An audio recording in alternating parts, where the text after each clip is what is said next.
এক রাখালের অভিশপ্ত জীবনের গল্প। অনেক বছর আগে একটা সুন্দর রাজ্য ছিল, যেখানে সবুজে ঘেরা মাঠ আর শান্ত এক নদী ছিল। রাজ্যের মানুষের জীবন ছিল সুখী, আর শান্তির ছায়াও ছিল সেখানে। সেই রাজ্যের এক কোণে ছিল একটা ছোট্ট গ্রাম, যেখানে এক রাখাল ছিল। তার নাম ছিল রূপম। রূপম খুব সাধারণ ছেলে। সে প্রতিদিন নিজের গরু মেষগুলো চড়াতে বেরিয়ে পড়তো। সে গরিব হলেও সে ছিল বড্ড পরিশ্রমী, বিনয়ী এবং দয়ালু। হট হট, এই চল চল চল।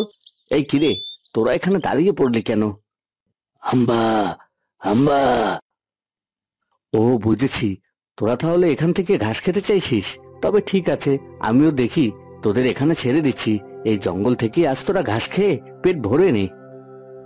এরপর রূপম নামে সেই রাখাল তার গরুগুলোকে জঙ্গলে ছেড়ে দেয়, আর গরুগুলো আপন মনে জঙ্গলে ঘাস খেতে থাকে। রূপম দূর থেকে একটি গাছের নিচে বসে বাঁশি বাজাতে থাকে।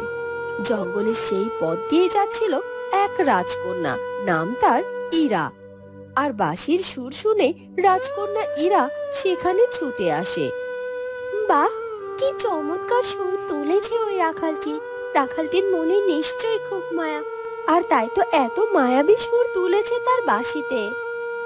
রাজকন্যার কথা শুনে রাখাল রূপমের চোখ পড়ে রাজকন্যা ইরার দিকে। বাহ, কি চমৎকার রাজকন্যা! এত সুন্দরী মেয়ে আমি আমার এই দু চোখে আগে কোনোদিনও দেখিনি। ইচ্ছে করছে এই সুন্দরী নারীকে আমি আমার ঘরের অর্ধাঙ্গিনী করে নিয়ে যাই। কি অপূর্ব সুন্দরী সে! তার দিক থেকে আমি কিছুতেই যেন আমার চোখ দুখানা সরাতে পারছি না। আচ্ছা, তোমার নাম কি? আর তুমি একা একা কি বিড়বিড় করছো বলো তো? আমায় নিয়ে কিছু বলছো বুঝি? আমার নাম রূপম। হ্যাঁ, আমি তোমায় বলছিলাম গো সুন্দরী, আমি তোমার সৌন্দর্য দেখেছি, মুগ্ধ হয়ে গেছি আমি তোমার সুন্দরের।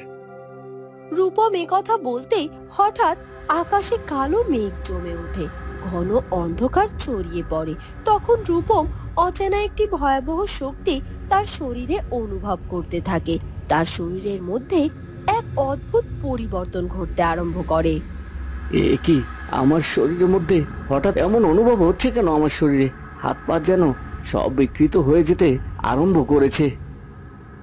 রূপম এরপর নিজের হাত পা দেখলো, এবং ততক্ষণে সেগুলো কিছুটা বিকৃত হয়ে গেছে। তার মুখে অসম্ভব একটা যন্ত্রণার অনুভূতি হয়ে উঠল, আর সে বুঝতে পারল সে একটি দানবের রূপ ধারণ করেছে। তার শারীরিক গঠন বিশাল দানবীয়, এবং হাড়গুলো শক্ত, এবং চোখগুলো আগুনের মতো জল জল করছিল। রাজকন্যা তার চোখের সামনে এমন ঘটনা দেখে ভীষণ অবাক হয়ে যায়। এটা কি হয়ে গেল? এ কি, তুমি এমন মানুষ থেকে হঠাৎ করে কি করে দানব হয়ে গেলে? নাকি তুমি সত্যি সত্যি কোনো জাদুকর বা দানব? তখন রূপম এক অদ্ভুত হুঙ্কার দিয়ে ওঠে, আর সেই হুঙ্কার শুনে রাজকন্যা ইরা ভীষণ ভয় পেয়ে যায়। ও মা গো! রাজকন্যার চিৎকার আর দানবরূপী রাখালের হুঙ্কার শুনে রাজকন্যার সাথে এক দাসী ও রাজরক্ষী সেখানে ছুটে আসে। কি হয়েছে গে রাজকন্যা? ও মা গো, এটা কি? শিগগিরই এদিকে চলে আসুন রাজকন্যা। আপনাকে কতবার বললাম একা একা জঙ্গলের ভেতরে আসার দরকার নেই, কিন্তু আপনি তো আমার কোনো কথাই শুনলেন না। বলছিলাম যে জঙ্গলের গহীনে অচেনা অনেক প্রাণী উৎপেতে থাকে মানুষের ক্ষতি করবে বলে, কিন্তু এটা তো এমন ছিল না। এই যে একজন, সে যা ছিল ছিল, এখন শিগগিরই এখান থেকে চলুন রাজকন্যা, নয়তো এই দানবটি আমাদের সবার প্রাণ কেড়ে নেবে। এরপর রাজরক্ষী ও রাজদাসী রাজকন্যাকে সেখান থেকে নিয়ে চলে যায়। এরপর কেটে যায় কয়েক মাস।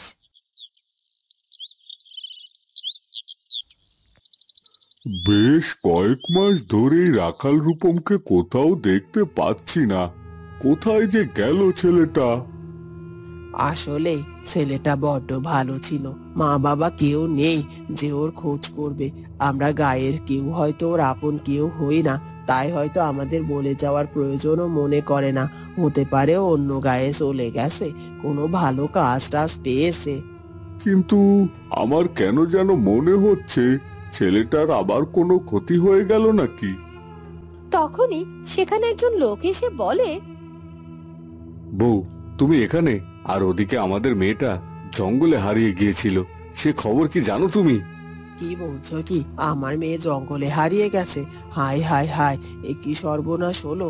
জঙ্গলে সেই দানব আবার আমার মেয়েটাকে খেয়ে ফেললো না? হ্যাঁ হ্যাঁ, এখন কি হবে? চলো চলো, আমার মেয়েটাকে খুঁজতে চলো। আরে আরে, শান্ত হও বউ, আমি মেয়েকে খুঁজে নিয়ে বাড়িতে রেখে এসেছি, এখন আর চিন্তা করার কিছু নেই। ও তাই বলো, বাঁচালে আমায়। ওই রূপম রাখাল জবে থেকে হারিয়ে গেছে, তখন থেকেই জঙ্গলে অদ্ভুত ওই দানবের উৎপত্তি হয়েছে। ওই দানবটা যে কি করতে আমাদের গায়ের পাশের এই জঙ্গলে এসেছে কে জানে। এদিকে রূপম কখনো কখনো জঙ্গলে বসে আকাশের দিকে তাকিয়ে ভাবতো, কেন তার মতো একটি নিষ্পাপ ছেলের জন্য এমন কঠিন পরিণতি হলো। কিন্তু রূপমের এই রূপান্তর শুধুমাত্র শারীরিক ছিল না।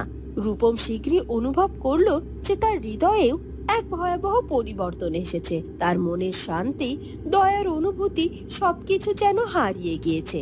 সে আর আগের মতো নিঃস্বার্থ ছিল না, তার মধ্যে কুৎসিত সব চিন্তা ভাবনা ঢুকতে শুরু করলো।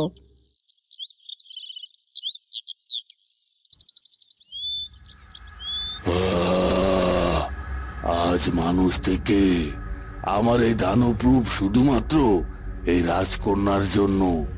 সেদিন ওই রাজকন্যার রূপে আমি মুগ্ধ হয়ে শুধুমাত্র তাকে সুন্দরী বলেছিলাম, আর তখনই আমার এই দানব রূপে আমি রূপান্তরিত হয়েছি।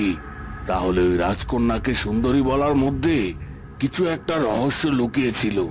ওই রাজকন্যাকে আমায় খুঁজে বের করতে হবে, তারপর হয় সে আমাকে আবার মানুষ রূপে ফিরিয়ে আনার ব্যবস্থা করবে, আর না হয় আমি ওই রাজকন্যাকে শেষ করব। কিন্তু আমি সেই রাজকন্যাকে খুঁজে পাবো কি করে? সেই রাজকন্যার রাজ্য কোথায় সেটা তো জানি না, কিন্তু সেদিন আমি রাজরক্ষী আর দাসীর মুখে শুনেছি ওই রাজকন্যার নাম ছিল ইরা।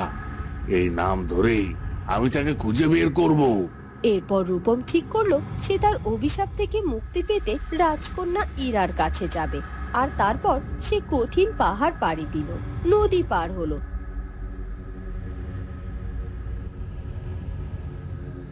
অনেক দিন পর একদিন সে পৌঁছলো সেই রাজ্যে যেখানে রাজকন্যার বাস। দানবরূপী রাখাল কোনো কিছু তোয়াক্কা না করে সরাসরি রাজকন্যার কক্ষে চলে যায়। কে? রূপম, তুমি নিজে এসেছো আমার কাছে? রাজকন্যা, শিগগিরই আমার সাথে এখান থেকে চলুন, আপনাকে রাজরক্ষীরা রক্ষা করবে। তোমরা ভয় পেও না দাসী, রাখাল রূপম আমার কোনো ক্ষতি করবে না। তোমরা এখন এখান থেকে এসো। রাজকন্যার কথা শুনে দাসীরা সেখান থেকে চলে যায়। তোমার জন্য আজ আমার এই দশা। তুমি আমায় শিগগিরই বলো কি করে আমি আমার আগের জীবন ফিরে পাবো, নয়তো। তুমি শান্ত হও রূপম, আমিও জানি তোমার এই হাল হয়েছে শুধুমাত্র আমার জন্য। এতদিন আমি সবসময় তোমার কথা চিন্তা করতাম, কিন্তু তোমায় কোথায় পাবো যে আমি তোমাকে সাহায্য করব। আজ তুমি যখন আমার সামনে এসেছো, তোমায় আমি সব কিছু খুলে বলবো। এক শয়তান ডাইনি আমাকে হিংসে করে অভিশাপ দিয়েছিল যে কেউ যদি আমার দিকে তাকিয়ে মুগ্ধ হয় আর আমায় দেখে সুন্দরী বলে, তবে তার জীবন নষ্ট হয়ে যাবে, এমনকি সে একটি হিংস্র দানবেও পরিণত হয়ে যেতে পারে। আর তোমার সাথে সেটাই হয়েছে। তুমি চিন্তা করো না রূপম, আজ থেকে তোমায় আমি কোথাও যেতে দেব না, তোমাকে এখানেই রেখে দেব। তোমার সেবা যত্ন করে আমি তোমাকে সুস্থ করে তুলবো। সত্যি বলছো তুমি? আমি তোমার সাহায্য চাচ্ছি রাজকন্যা, আমি অভিশপ্ত। তুমি যদি আমাকে মুক্তি দাও তবে আমি আবার সেই মানুষ হয়ে উঠব। রাজকন্যা তাকে কিছুক্ষণ দেখলো, তারপর বলল, তোমার দুঃখ আমি বুঝি রূপম, তবে আমি জানি না কিভাবে তোমার অভিশাপ ভাঙাতে পারবো। তবে আমার বিশ্বাস, আমি মন থেকে তোমার সেবা শুরু করলে তোমায় আমি ভালো করে তুলতে পারবোই। এরপর থেকে রূপম রাজকন্যার কাছেই থাকতে শুরু করে, আর রাজকন্যা ইরা প্রতিদিন তার সেবা যত্ন করতে থাকে। এর মধ্যেই রাজকন্যা এবং রূপমের প্রেম হয়ে যায়। আর দুজনের ভালোবাসার শক্তি দানবরূপী রাখালকে আবারও তার আগের রূপ ফেরত দিল। রূপম দানবরূপী রাখাল থেকে মানুষে পরিণত হলো। রাজকন্যা, আজ আমি বুঝতে পারছি আমার অভিশাপ শুধু তোমার শারীরিক রূপে ছিল না, আত্মার মধ্যে ছিল। রাজকন্যা ইরা তোমার হৃদয়ের কোমলতা আর প্রেম তার মুক্তির পথ তৈরি করেছে। আমার দুঃখ আর অন্ধকারের মধ্যে ছিল এক গভীর সত্য প্রেম, এবং যে পৃথিবীকে সুন্দর করতে পারে এবং তা যে কোনো অভিশাপকে জয় করতে পারে। আমি যে তোমায় সুস্থ করে তুলেছি, এটা যে আমার দায়িত্ব বা কর্তব্য ছিল রাখাল, কারণ আমার জন্যই তো তুমি এই অভিশাপে অভিশপ্ত হয়েছিলে। সেখান থেকে তোমায় ফিরিয়ে আনা যে আমার বড্ড প্রয়োজন ছিল, নয়তো আমি যে কখনোই নিজেকে ক্ষমা করতে পারতাম না। রাজকন্যার ভালোবাসায় দানবরূপী রাখাল তার পুরনো রূপ ফিরে পেল এবং তার জীবনে শান্তি ফিরে এলো। রাজ্যবাসীরা বিস্মিত হয়ে গেল। সেই দানবরূপী রাখাল এখন আবারও সেই নিষ্পাপ রাখাল হয়ে ফিরে এসেছে। এতে রাজকন্যার অবদান ছিল অনেক। সে ভয়কে জয় করেছিল, তাই রাজ্যবাসী সবাই তাকে সম্মানিত করে রাজ্যের শ্রেষ্ঠতম রাজকন্যা হিসেবে আপন করে নিল। এরপর রাজকন্যা এবং রূপম তাদের দুজনের ভালোবাসার সম্পূর্ণ করলো এবং তারা দুজনে বিবাহ করলো। বন্ধুরা, কেমন লাগলো আমাদের আজকের গল্পটি? যদি ভালো লাগে তাহলে অবশ্যই আমাদের চ্যানেলটিকে সাবস্ক্রাইব করে দিও। দেখা হবে নতুন কোনো গল্প নিয়ে। ধন্যবাদ।